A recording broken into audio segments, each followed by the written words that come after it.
गुरांचा पेंढाची वाहतूक करणाऱ्या टेम्पोला विद्युत तारांचा संपर्क आणि आग. महाराष्ट्र राज्य विद्युत मंडळाच्या गलथान कारभाराबाबत नागरिक त्रस्त. महाड रायगड रोडचे काम सुरू असून महाराष्ट्र राज्य विद्युत महामंडळाच्या तर्फे अद्याप लोंबकळत असणाऱ्या विद्युत तारा योग्य पद्धतीने दुरुस्त न केल्यानं रविवारी सायंकाळी उशिरा नाते गावाजवळ या विद्युत तारांचा संपर्क गुरांचा पेंढाची वाहतूक करणाऱ्या टेम्पोला झाल्यानं लागलेल्या आगीत पेंढासह टेम्पोचं मोठ्या प्रमाणात नुकसान झालंय. मिळालेल्या माहितीनुसार रायगड रोडवरील नाते गावा इथं आज सायंकाळी 8 वाजल्याच्या सुमारास खेड इथं गुरांचे खाद्य सुका पेंढा आयशर ट्रक जात असताना रस्त्यावर लोंबकळत असणाऱ्या वीज वाहून नेणाऱ्या तारांचा संपर्क झाल्यानं व उडालेल्या ठिणगीद्वारे संपूर्ण पेंढा जळून खाक झाला. या घटनेची माहिती मिळताच स्थानिक नागरिकांनी जेसीबीच्या साह्यानं संपूर्ण पेंढा बाजूला करत स्थानिक नागरिकांनी पाणी मारत आगीवर नियंत्रण मिळवण्याचे अथक प्रयत्न केले.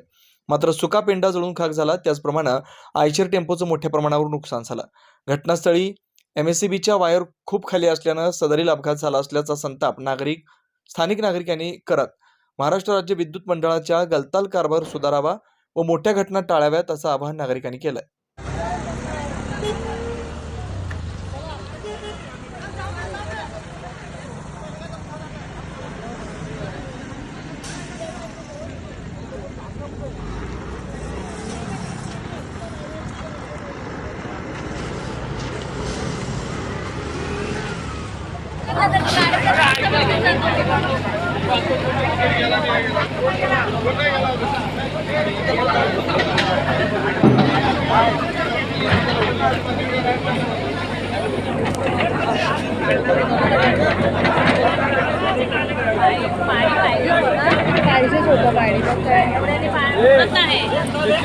आली फायर ब्रिगेड आली.